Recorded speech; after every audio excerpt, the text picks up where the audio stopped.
Hi everyone. So I know it's been a while. It's been a few months, but I think we should just go kind of straight into it. I had this idea to do a sketch and books video, which is a video in which I sketch or paint or do something art related while I talk about the books I read the month before. And I had this idea in January. However, I didn't film it and I just kept leaving it till later. And I just couldn't do it. There was so much happening that I couldn't stop to actually film both the audio recording and the actual drawing.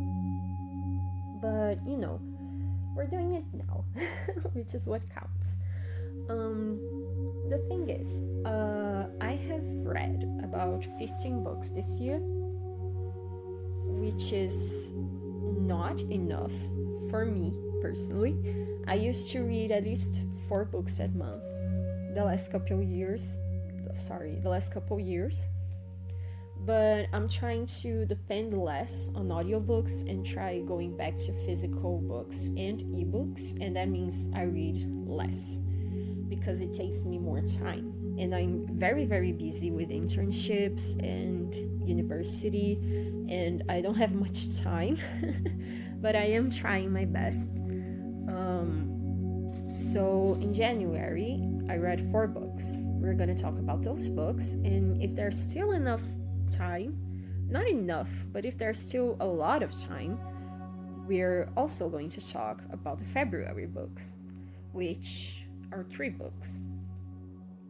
So we do have to talk about a few things before we start to, get into the readings.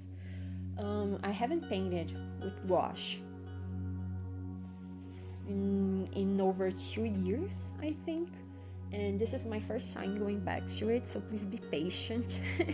If you see me taking a while to mix some paint or actually get something right, it's because of that. I also use the Himi gouache, the Himi jelly gouache paint. I will try to use some other paints I have here, which are better, I think, but they do need a little more time for me to get used to the idea of actually picking them up and using them. Another thing, when you see me mixing the paint or drawing, it's not a normal speed. The paint mixing is at 2 times the speed, and the normal painting is at 1.3 times the speed. Why? Because if I didn't do that, the video would be 2 hours long, and I don't think anyone would have want to watch. And the last thing is, I'm sorry if the camera position keeps changing. It's because my cat decided to be an absolute menace. He's right now sleeping in front of me, completely quieted down, which he was not while I was painting.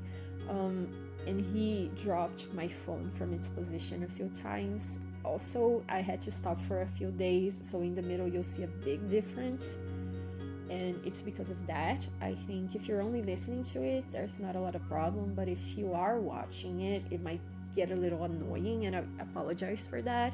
I will try to get a better camera setup in the future. So, let's start. The first book I read was The Do's and Donuts of Love, which is a book about a girl who loves baking. Baking is her passion, baking is her destiny, and her parents own a bakery, which is not getting enough money to stay on. So she has an idea to participate in a baking competition. When she does get into this baking competition, she finds out that her ex-girlfriend, who was a secret girlfriend, also got in the baking competition, and her ex-girlfriend's parents have a bakery across the street from her parents' bakeries, which is a direct competitor, and they keep trying to one-up each other, the bakeries. And the fact that one bakery is more successful than the other is basically what caused them to end their relationship. So, let's talk about it. I gave this book 4 stars. I listened to the audiobook. I do think that listening to the audiobook gave the experience a bit more oomph, because I am mostly in an adult reading, an adult genre. I don't think adult is a genre, it's more of an age range, right? So I'm more of on an adult book vibe these days, probably because, you know, I am an adult. But I still like to pick up a few YA books here and there, you know, to keep a little fresh, to try to see what's going on with the YA books recently. And I have read books by this author before, and some I've liked, some I loved. I really loved the one that's The Heist on the Titanic, which is A Million to One, I think the name. I even did some art for it. And this, The Do's and Donuts of Love, wasn't a favorite of mine. I do think there was something missing, maybe because it is YA, but I do think the fact that being sapphic helped, because I do prefer sapphic books than heterosexual books. But so it took me a few days to actually finish it. It took me 11 days to listen to the whole audiobook. I know about the book because I have read other books by the author. And okay, I will actually start talking about what I thought now. Here's the thing.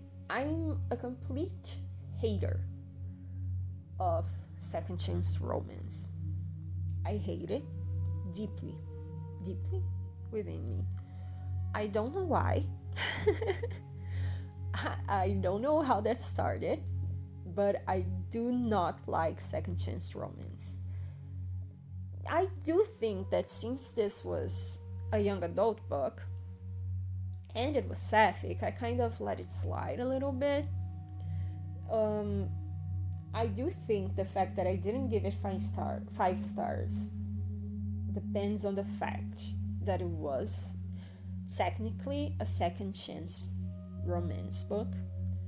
I cannot avoid it. It's just a trope that I do not like. I have not read many books from authors that I have loved because they were second chance romances. It just annoys me. I hate it so much. But I let it slide for a few reasons here. I do really like the author. I do really like her stories. The fact that it was sapphic also helped. The fact that it was young adults, so they were teenagers that they weren't that far apart, you know, and the motives that led to their first breakup, I think, helped as well. And I do really like the covers of all of her books, so that's something that also took me to reading her books.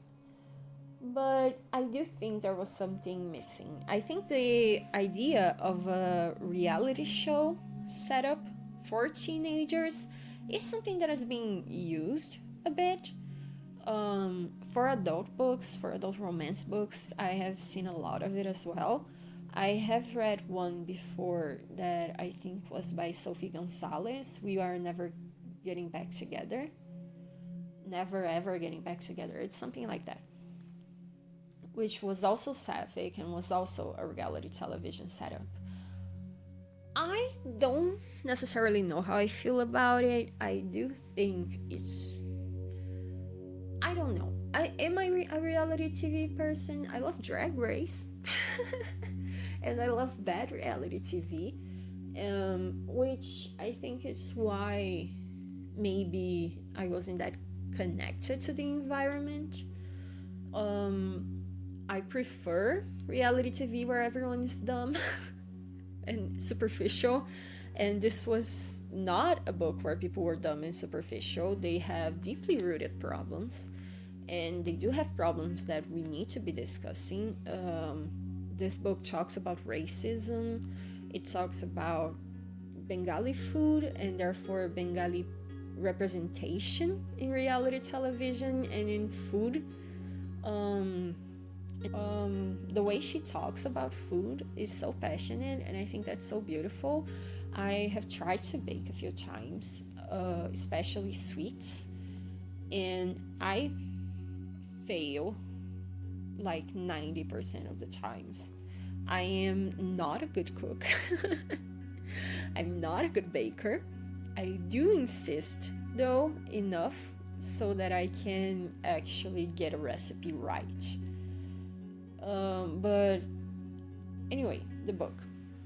I do think their relationship was very cute. It was very cute. I think a lot of the mannerisms they have is teenager. They are, né? They. Sorry for mixing up Portuguese and English. That's just how my head works sometimes. A lot of the mannerisms they have are teenager-like. So I do appreciate that. I do think people talk a lot about how characters from young adult books are annoying, but I think we forget the fact most of the time that they are, in fact, teenagers. And teenagers are mostly annoying. I was a very annoying teenager.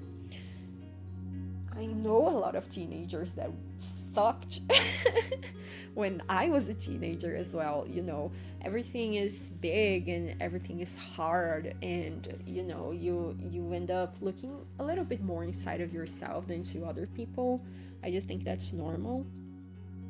And so she does have a few characteristics that are very teenager-like, and which are mostly what I am avoiding young adult books for, because I do think as an adult it's slightly harder sometimes to read young adult books because we don't act that age anymore. Some of us, most of us, don't act that age anymore, and that means that, you know, we've grown in a way, but that's basically it. I really did like the relationship between her and her ex-girlfriend. It is kind of riddled with jealousy, which again is a very teenage trait. But her relationship with her parents was very cute. The idea of competing bakeries, you know, is very You've Got Mail. I also read another book about competing restaurants, which was based on You've Got Mail, but I don't remember the name of it now. Anyway, and again, I don't know how I feel about the whole environment of a reality TV show in a book. I do think it's harder to actually get into it, you know, when you use that as your main environment. But, you know, maybe I just need to get used to it, because I do think it's easier for me to get into fantasy and dystopian novels than they are to getting novels that are based, for example, in reality shows. I think it's because reality shows for me are so much about the people that are participating, that not getting to know everyone that's participating, not even a deep level, because that's not necessarily what happens, but, you know, in a surface level, and know their characters and such. It's harder, and here we get to know a few characters, but a lot of them are tossed aside, which I get because they're not necessarily important to the story itself. But that does kind of take me out of the whole reality show thing. Anyway, let's go to the second book. So the second book I read was Immaculate Conception. I heard about it from Read with Cindy's channel. I think now it's just with Cindy. And I immediately loved the idea of the book. So I'm a graduate in visual arts, which kind of makes this book very made for me, I think, in a way, because I feel so many times like the main character, which is not necessarily, you know, wanting to do what she does, but most of so as being outside of what the visual arts community and the elite environment. So that's how I could kind of connect to her. I really, oh yeah, the synopsis for the book, sorry. So Immaculate Conception is a book about a future where there is this enterprise that's developing a way in which you can switch brains with people. Not necessarily switch brains, but download someone else's brains into yours. So this is mainly targeted towards people that have PTSD, because the idea is that you become an anchor to them. So if they are going to have a crisis, you know, because their brain is downloaded into yours, that they are also going to have a crisis, and you can take steps to avoid that. Obviously, that's not how it works out. And that's probably not exactly what the people who are developing it wanted it to be, but that's the idea that they sell it for. So you have this main character that's an artist, and she goes to visual arts university, and there she meets another artist called Matilde, and she kind of becomes obsessed with Matilde in a way that seems kind of in love but obsessive, and she tries to become her friend, and they do become friends. And Matilde is viewed as this genius. She's viewed as a complete genius, because everything she does is so innovative and so creative. And there's this idea built into the book that does get contradicted later, but built into the book by our own character, or main character, right? That Matilde is as good as she is because of the trauma she suffered.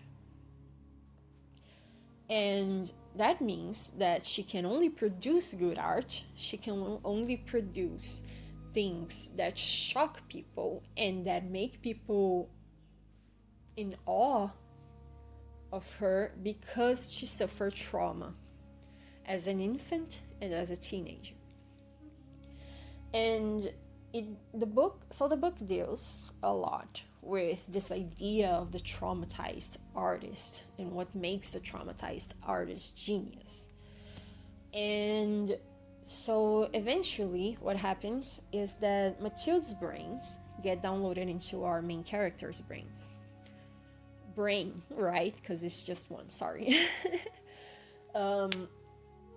But so the way the book kind of contradicts it is the fact that she can have Matilde's thoughts, access to her trauma, she can have access to all her feelings, and she still cannot make art as good as Matilde can, because who actually made good art was Matilde, not her traumas.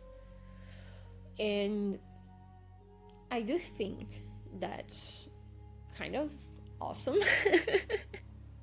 That's a great way to actually finish kind of the whole theme of the book in a way. It is kind of spoilery, but when I heard about the book from Cindy, she also talked about the part where Matilde's brain gets downloaded into the main character's brain, and that didn't necessarily affect my reading. I hope it doesn't affect yours if you do get interested in reading the book. But so the main character is a terrible person. I do like it when main characters are terrible people. I do think that makes it interesting, which ties into the other book that we were talking about before, The Do's and Don'ts of Love, in which the character isn't perfect. And I think that's what makes her endearing. You know, her teenager traits, we can say, and her personality are what make her feel like a real person. And I feel like in Immaculate Conception, it is maybe a little bit heightened. Her, I don't know how to explain it. Her personality and jealousy, I do feel like it's a bit heightened, but not necessarily impossible or unrealistic. I do think the characters here were very, very good. The book itself, I gave it 5 stars. The writing is very compelling. The whole environment, the scenery in which everything happens is very compelling. And it's just beautifully constructed. The way you can get into Mathilde's mind the same way as the main character does feels invasive with the way everything is described, and I do think that's what makes a book great. You know, when you feel like you're intruding into a character's thoughts when they're having it. In this case, we're not necessarily intruding directly into Mathilde's thoughts. We're kind of using our main character to get there, and that gives it another level of intrusion, you know. It's the first book I read by this author, and it mesmerized me. I loved it a lot. So the 4th book I read was by the same author, which is Natural Beauty. Natural Beauty is a book about a future, again, in which there's a cosmetics company that practically promises to sell you perfection, right? And our main character, she was a pianist, and she had to stop being a pianist after a trauma she suffered.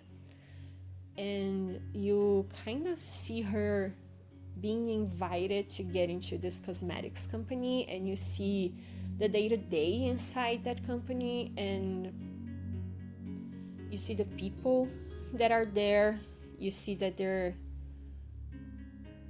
a bit more complex than they appear to be, and you see our main character getting through these changes physically and emotionally as well, because everyone who works there needs to use these cosmetics in a very specific way that is made for each individual. But these cosmetics, they heighten your beauty in a way, but the book will talk about what's necessarily beautiful, and how we as a society view mainly European values as beautiful, and European physics as what's beautiful. So the book, again, just like Immaculate Conception, I did get a little bit lost at the end, I think, but I listened to it another time and I could more or less get what was going on. It feels like it's a different book from Immaculate Conception in a way that I think one is a little bit more conceptual than the other. I do think Natural Beauty had a little bit more of an, how can I describe it? Not necessarily adventurous side to it, while Immaculate Conception was a little bit more scientific in a way. I do think both of the books are great. I did like Immaculate Conception more than Natural Beauty, but I gave Natural Beauty 4 stars.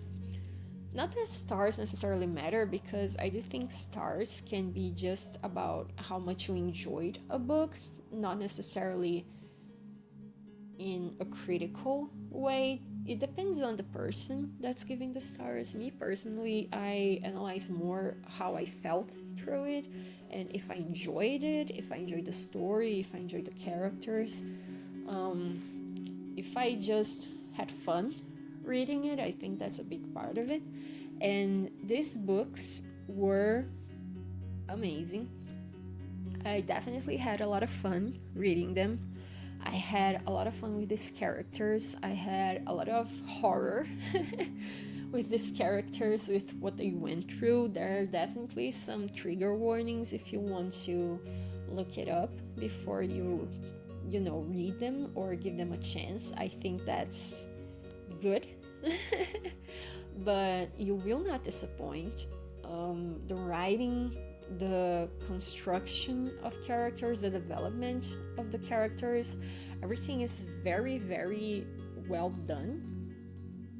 And I am saying this, of course, as a person who knows almost nothing about these things, as just someone who has read many books, many good books, many bad books, mediocre books.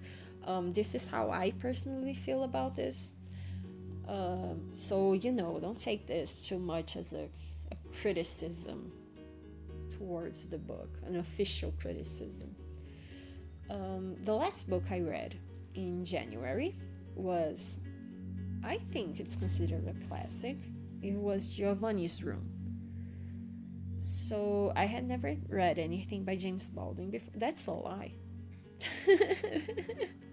I had read The Fire Next Time, I think it's the name, by James Baldwin, which isn't a fiction book. It's not a fiction book. So this was my first fiction book by him, and I do know it's a staple in his writing. I have interest in reading many other books of his. I think this might be considered more as a character study for Giovanni's partner. I forgot his name, because our main character isn't Giovanni. It's Giovanni's partner. And it's a book that I do think it's about tragedy, in a way, of losing yourself after finding yourself, and losing the people you love with it. We can see the end of the book as something metaphorical, but we can see something as literal as well. And I do think Baldwin's writing is very good.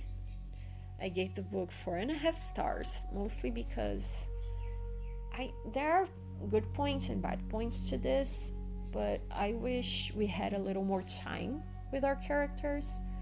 This book I read part physical book and part audiobook, so I was very divided in I was very divided when it comes to the time I spent with them. When I was reading it in a physical book, I spent longer, and in audiobook not enough time.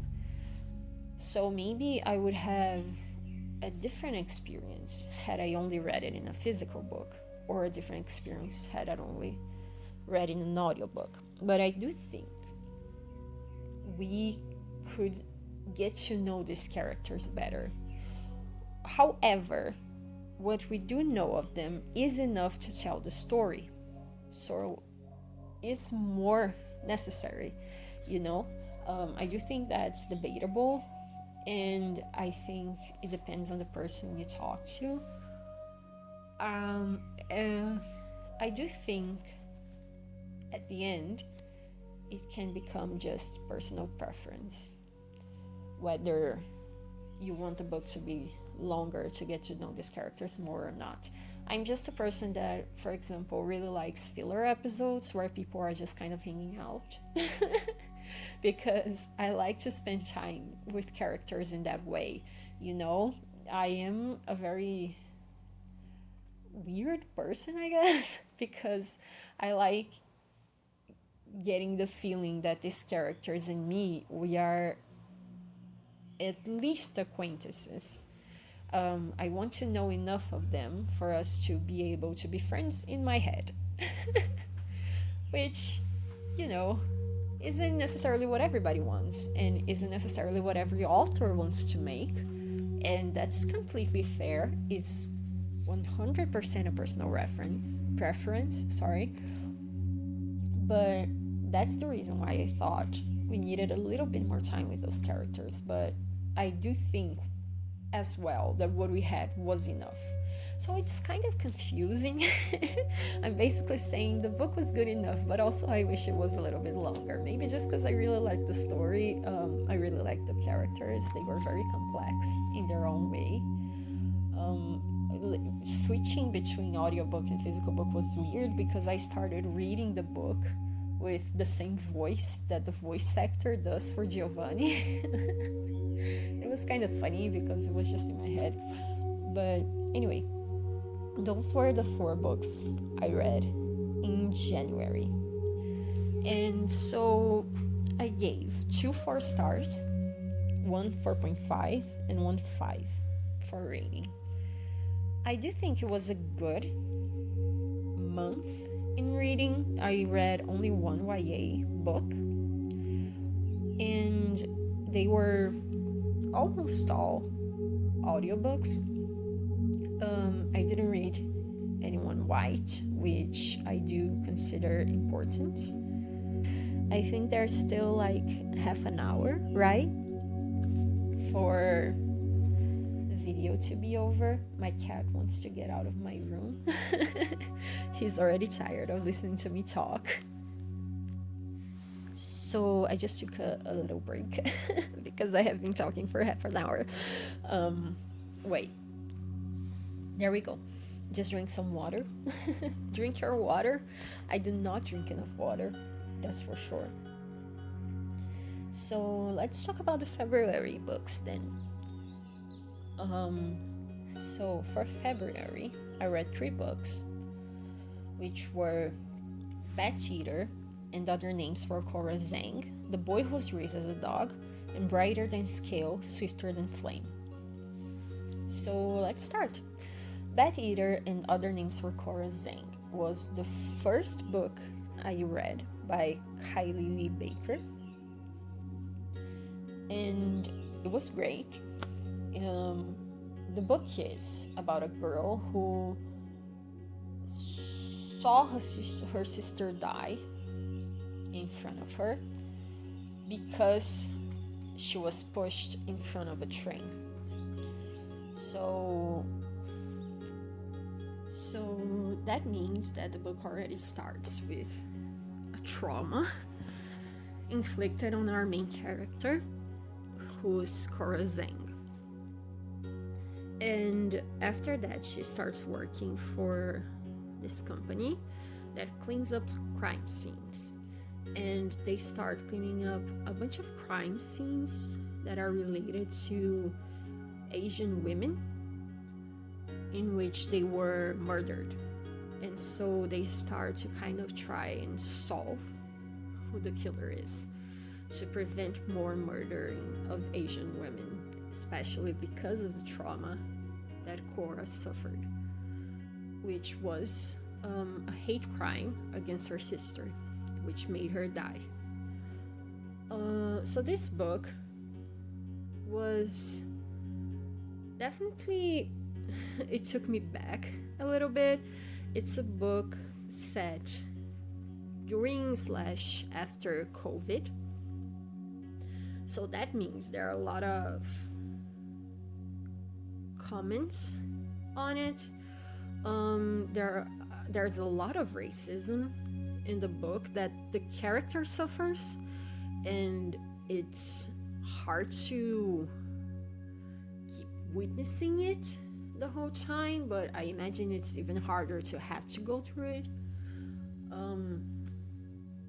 But as we are in Cora's mind, having to witness her sister die in front of her was, I can't even imagine what it must have been like. And you kind of go through her through this grieving process, which isn't necessarily complete at the end of the book. I don't think grieving can ever stop.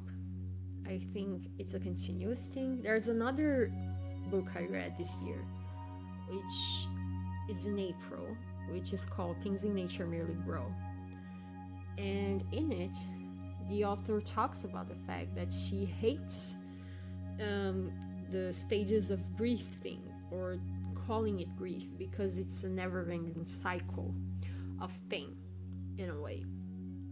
When you think you've outgrown everything you feel, it hits you again in a random moment of the day, when you suddenly forget, you know? So we go through this grief journey with Cora, which is hard as someone who has experienced grief as well, but not as someone that was as close to me as Cora was with her sister. And I can't imagine losing a sister. I have two, especially with a hate crime that was committed in front of you. So the idea of the book itself, it's heavy, and it was a little bit hard to get through, you know. But I did it. It took me only 2 days to get through, which is less than the Do's and Donuts of Love. So Bad Eater, and Other Names for Cora Zeng, is a great book. I don't really know how I can talk about it, but say it's a great book. It did impact me a lot. I spent a few days thinking about it, but I don't think I can talk about it with enough knowledge as someone who is white. I do think that Cora's character was very, very well written. I've been reading a lot of books that talk about grief and trauma, and the next book I read talks about both as well, but not in a fiction way. I also took the next book from Read with Cindy, which is The Boy Who Was Raised as a Dog, and I was obsessed with this book. I was obsessed with it. And looking back, if I had listened to this book before Bad Eater and Other Names for Cora Zeng, I might have had a different experience with it, because I probably would have felt like I was analyzing it based on what I based on what I learned in The Boy Who Was Raised as a Dog. Not that I analyze people or anything.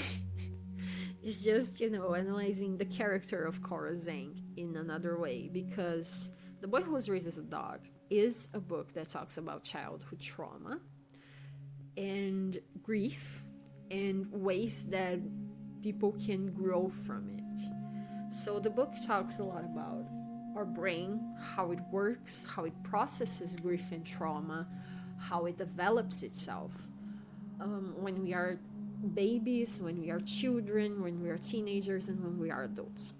It talks about what lack of love, basically, or physical contact, or just someone's presence can turn you into, or can make you do, because it changes you as a person, and it stops you from growing and from actually experiencing things that are basic to us as human beings.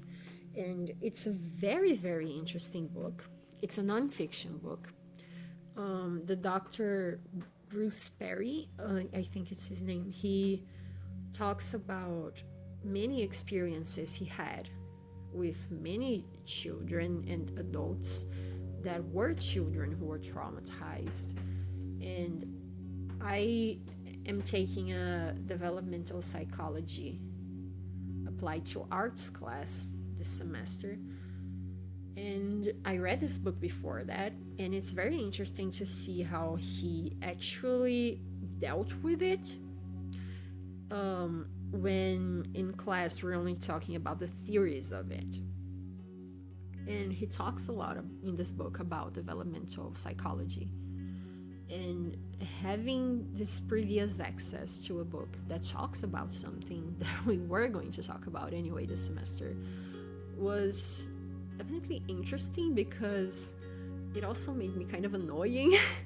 I didn't talk at all in class, but I did turn to my friends a few times, and I was like, I already know this because I read a book on it. A little bit annoyed that I had to actually hear it from someone else when I had already heard it, but it's 100% me being annoying. I did learn a lot in class as well, but many of the points that people actually got interested with, I had already read in this book. So I did feel a little know-it-all with it, but you know, we move on from it. But I do remember that I was obsessed with this book. I couldn't stop talking about it. I was just thinking about it the whole time, and I just, like, it was it for me in February, you know. That was the book in February. I do think it's still one of the best books I read this year. Between the 15, the small 15 books I have read this year, I do think it was one of the best. I also listened to the audiobook, and I was mesmerized the whole time I was mesmerized. And some things it said I did not understand, you know, especially when talking about the chemicals of the brain and how it develops, but I tried my best to do so, and I had a lot of fun. I had a lot of fun with this book. At the same time that it was a heavy book, I had a lot of fun learning. I think it's the best way to put it, because it is a heavy book, and it talks heavily about trauma, and it's hard to get through some parts of it. Some parts of it are very shocking as well, but I do think it's necessary, especially for someone who is trying to get a teaching degree in arts that can be worked with as children. I think he talks about this at the end of the book, that anyone who thinks about working with children should know these things, and I absolutely agree. It was definitely something that changed my reading this year, and I loved it. So the last book I read in February was Brighter Than Scale, Swifter Than Flame, which is a novella. It's pretty short, and I didn't like it that much, but I also didn't hate it. I gave it 3.5 stars. So this book is about a knight, and this knight, she hunts dragons, and then her kingdom sends her into another kingdom that has gossip about having dragons still. And so she goes there to hunt a dragon, ends up falling in love with the queen, and then the story develops. And I think most of the books, if not all of the books, no, not all, because of Giovanni's room, but most of these books, and Immaculate Conception as well, most of these books that I've read so far that have had any type of romance have been sapphic. And I love that for me. And I liked this book. I do think it was a little bit too quick, but that's okay because it's a novella. I do think also it didn't grab me by my throat and said, you're gonna love it. It just kind of shook me a little bit, and I was just like, oh, okay, it's fun, I guess. Like, I wasn't impressed, but it wasn't a bad book. I did like the fact that the knight and the queen fell in love.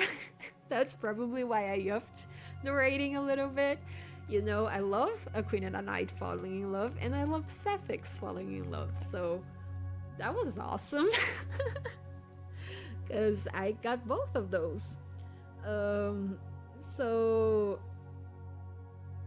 anyway, this was probably the first 3.5 stars I gave this year, and it was definitely, I think, between the 15 books I've already read, the weakest one. It was 100% the weakest one. I don't know how what the generous consensus is with this book, if people really like it, if people don't like it at all, because I ended up finding it searching through Goodreads for something to read, and I don't know, I don't remember. I usually don't read people's ratings on Goodreads or, you know, anywhere else, because I kind of like to go into a book without necessarily knowing what it's about, and I try to do that most of the time, but not all. It doesn't always turns out well. Some books, though, I definitely like because I have read what it's about, such as read or heard, right? Such as the books that Cindy recommended. Not necessarily to me, by the way, just on our channel. But let me see. So on Goodreads, most people give this book 4 stars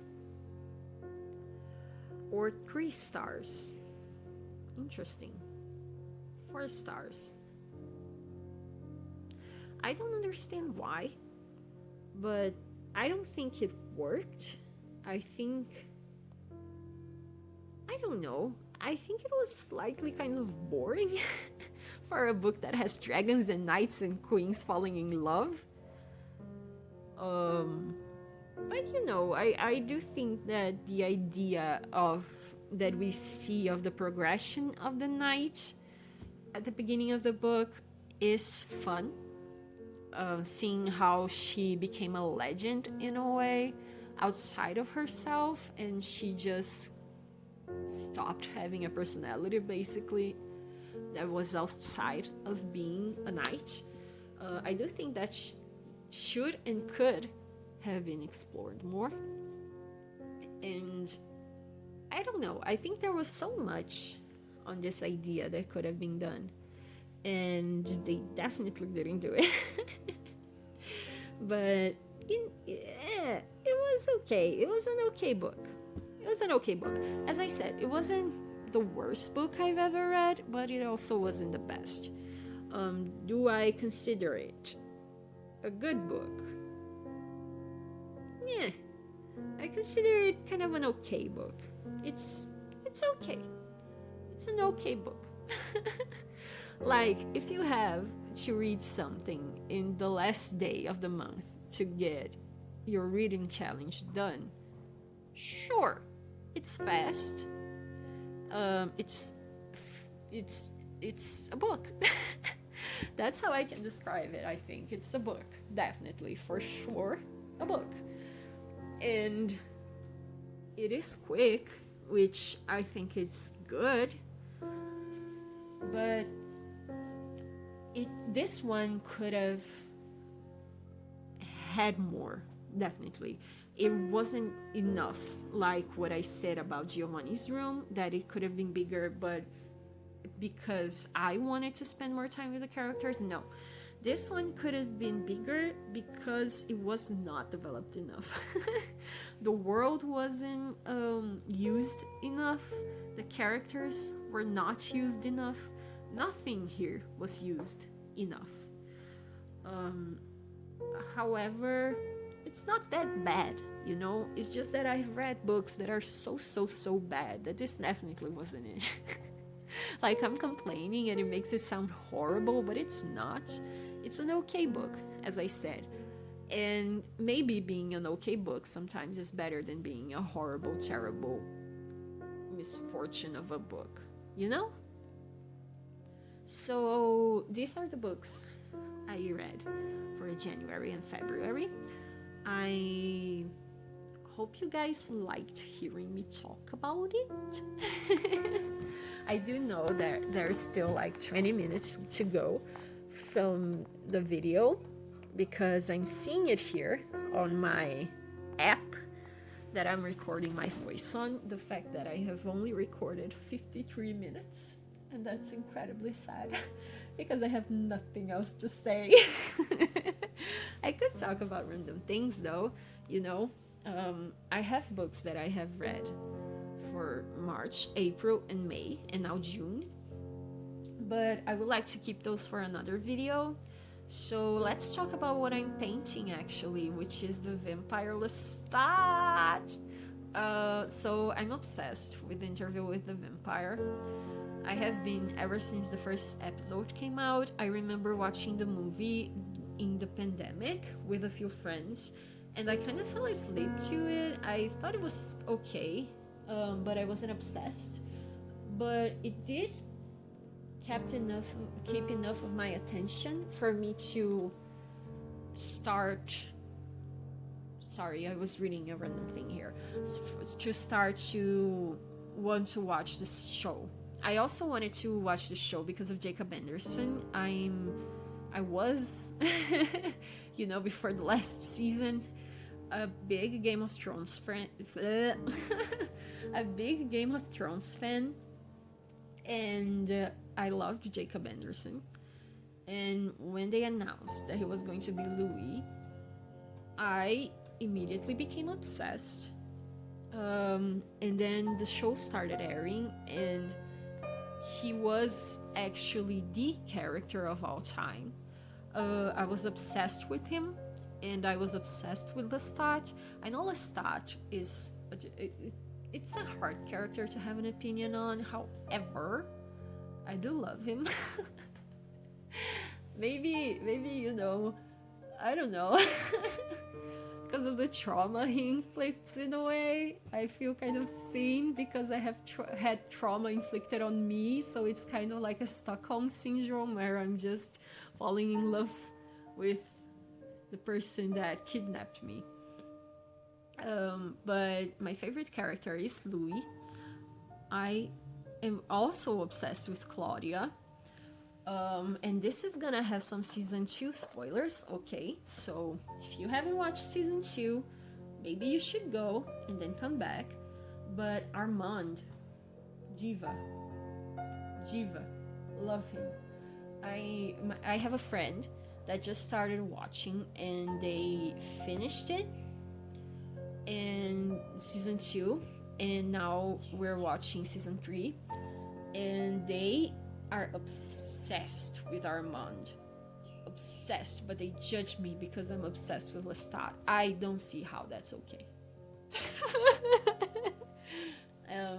Anyway, I love Louis so much. I think Jacob Anderson, he's such a phenomenal actor. And Sam Reed and Assad is in, oh my god, Delaney, all of them, they're so good. It's definitely one of my favorite shows ever. I think all of it is so well thought and so well acted, and they give everything they have to these characters, and I think we can feel that through the screen. So today I just watched the first episode of the Vampire Lestat. It's true, and I love him. I love this show so much. It does have a different tone altogether, which was kind of weird to adapt into, but since I loved the promotion of it, I was kind of already, you know, in between season 2 and season 3. It is a big shift change, I think, for people that are gonna watched season 2 and immediately watched season 3, I think it's gonna be a little bit of a shock. I don't like how they were promoting it as a show that is for people who didn't like Interview with the Vampire, because for me it is still Interview with the Vampire. It still has the characters I love, and Louis' story is just as important as Lestat's story, if not more, because Louis is Louis and he's everything to me. And that annoyed me a lot, but I did like the whole promotion of the show, the fact that the Vampire Lestat got to do a show in New York and I wasn't there. I complained about it so much to my friends, so much. They heard me talk about the Vampire Lestat show for days, and I wasn't there, and people actually got a vinyl of Long Face. I wanted one. They got the Rolling Stone, how do you say this in English? I forgot. The Rolling Stone magazine that has Lestat. Oh my god, I wanted it so bad. And all the photo shoots we're having with Louis and Lestat, I am literally a Lestat lover.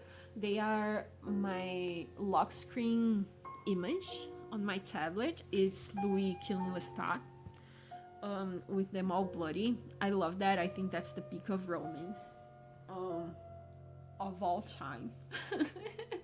Is Lestat. I think they are everything. I do associate them a lot with the song Francesca from Hosier. And oh my god, it's literally them. I tell them put me back in it.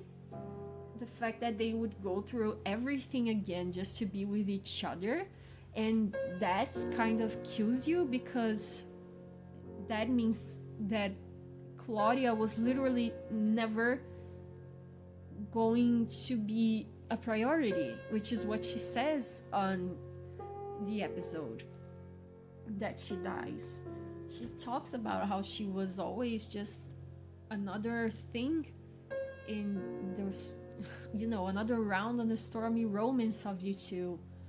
And that's just heartbreaking, but it's that thing. Claudia was supposed to represent Anne Rice's daughter who died, right? And I do think this was I'm pretty sure. I didn't read the books. I don't know much about the Vampire Chronicles aside from what I've seen in the show or on Twitter.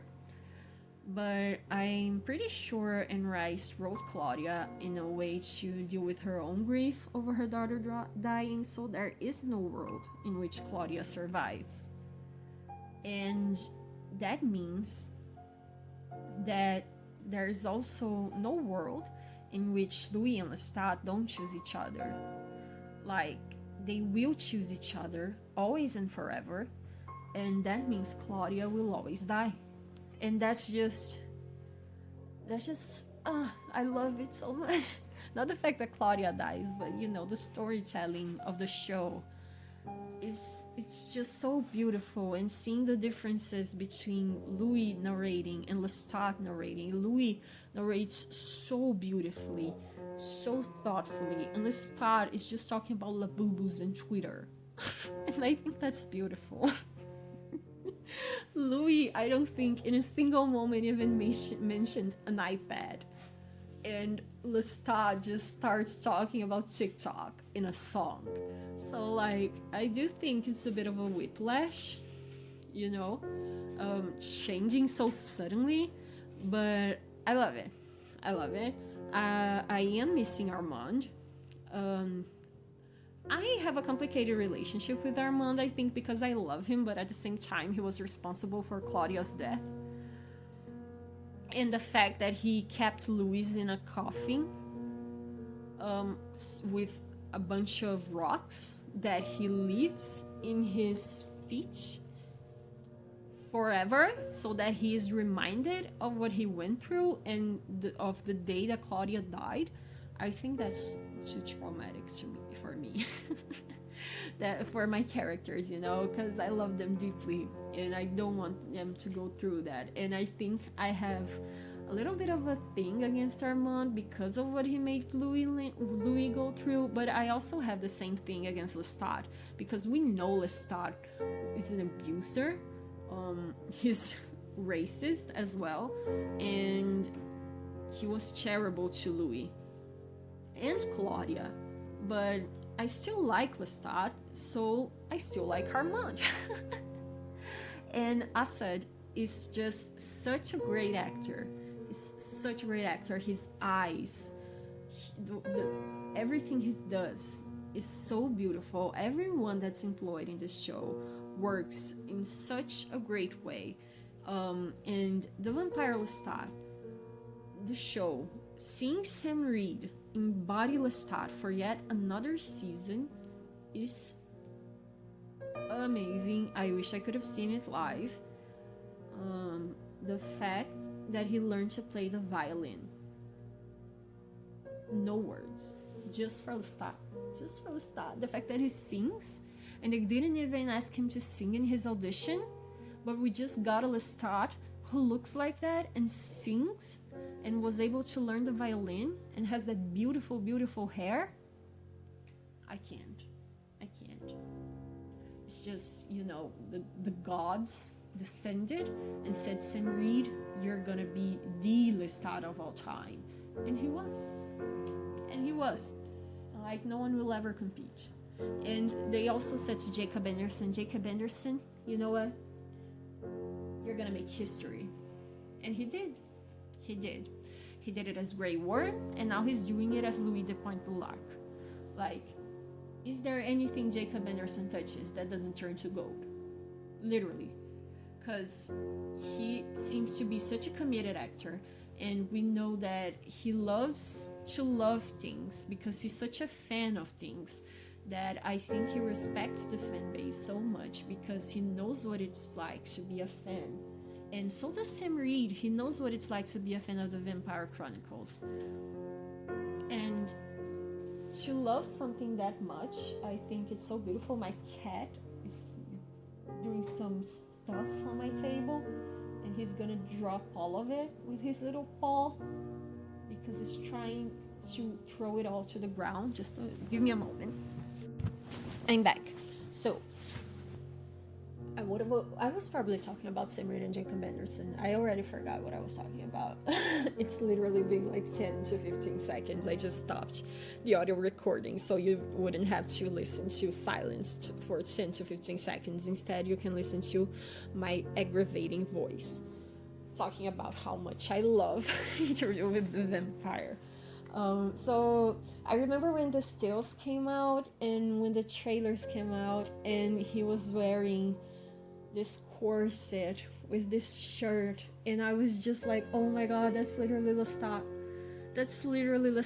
Like, the fact that it's the first time that we're actually seeing the real Lestat, because all we had was Lestat from Louis's memory, and then Lestat as a hallucination to schizophrenic Louis. I can't. We're finally meeting him, and he's just as crazy and complex and multifaceted as every other character in this show. And he's always been. And my friend thinks that my favorite character is Lestat because I talk so much about him. But I think, that's just trauma. I do think I love Lestat because I love Louis, and Louis loves Lestat. And also because Lestat is very charismatic. He's very charismatic, like, I cannot lie. That man is very charismatic. And meeting him finally in the last episode of the show, with him crying, asking Louis if he hurt himself, devastating. When he talked about Claudia looking at him, or her last seconds, as if she was looking at a father, that kind of broke me as well. The fact that Claudia did that she looked at Lestat.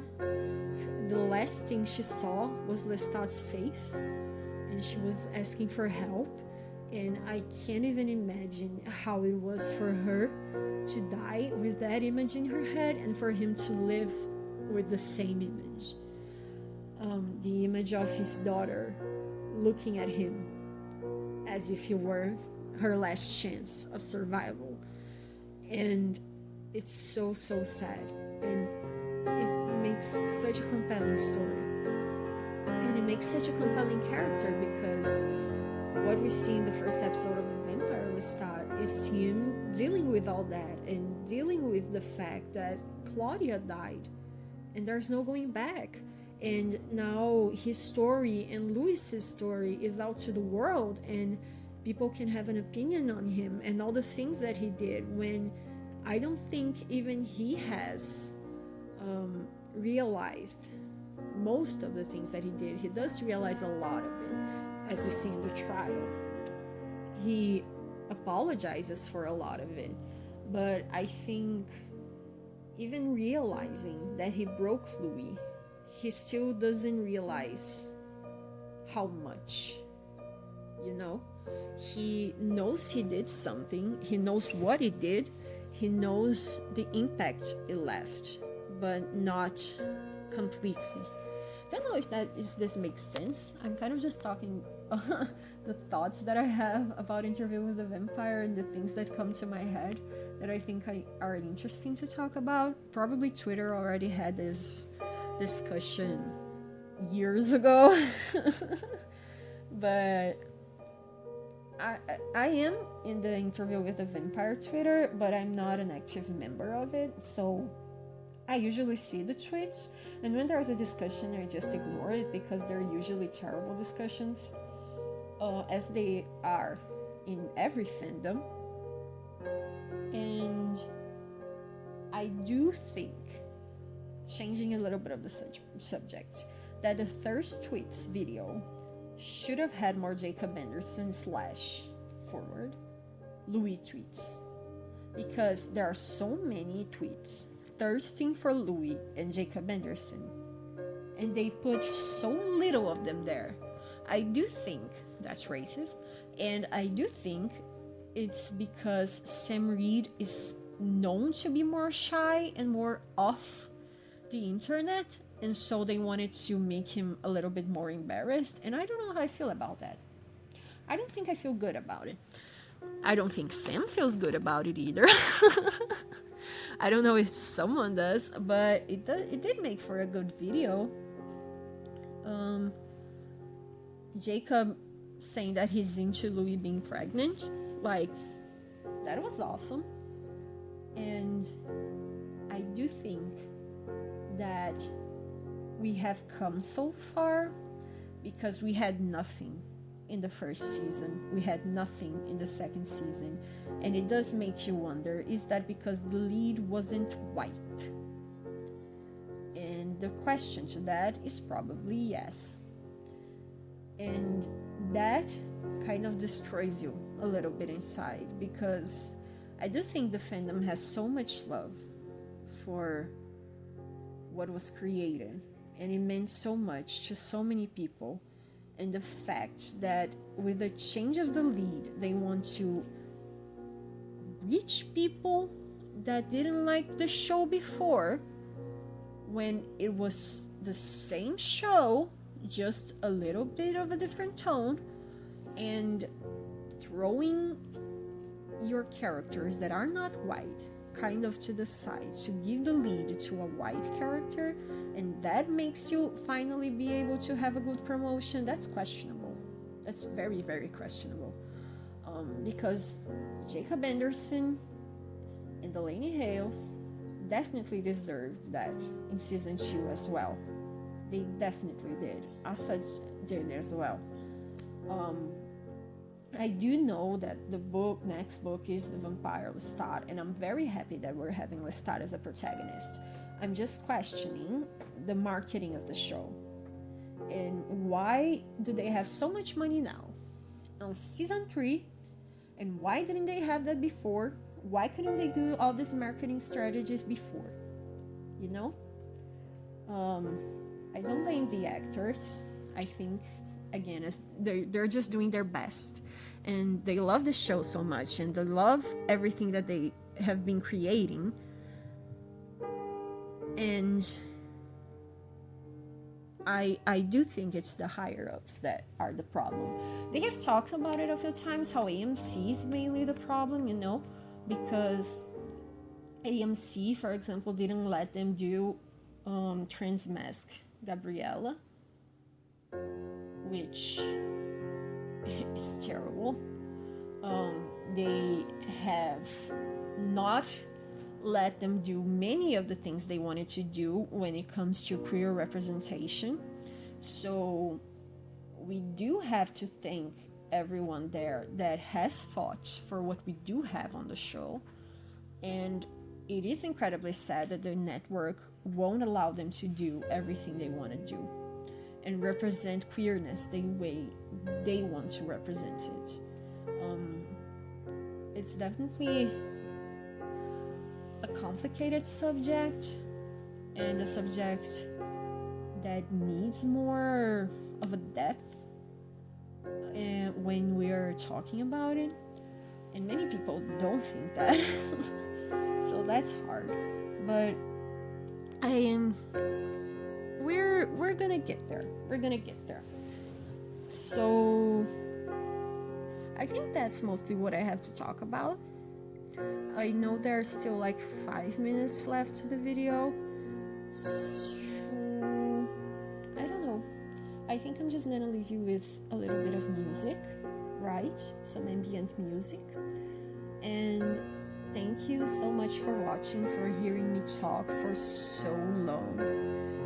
If you didn't hear me talk and you just watched, thank you as well. If you didn't watch me draw and just listen to me yap, thank you. If you did neither, that's okay, I love you too.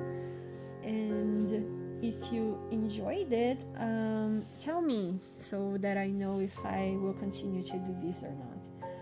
I probably will. I think I'll do this for the whole year because I would like to have my own opinions recorded for me to listen to in a year. You know, or in a few years when I reread the books. My cat just put his head inside the yoga mat and he cannot take it out, so he's just taking it everywhere. So I definitely have to get out to save my cat, because otherwise he's a little bit dumb. He'll just never get out of there. So anyway, thank you so much for watching. I hope you enjoyed it, and I'll definitely try not to take months to upload another video. But goodbye, have a good week. I don't really know how to finish these videos. I don't remember how I did it the last time, and just me talking about finishing the video has already been a while. So anyway, bye. I'll see you next time.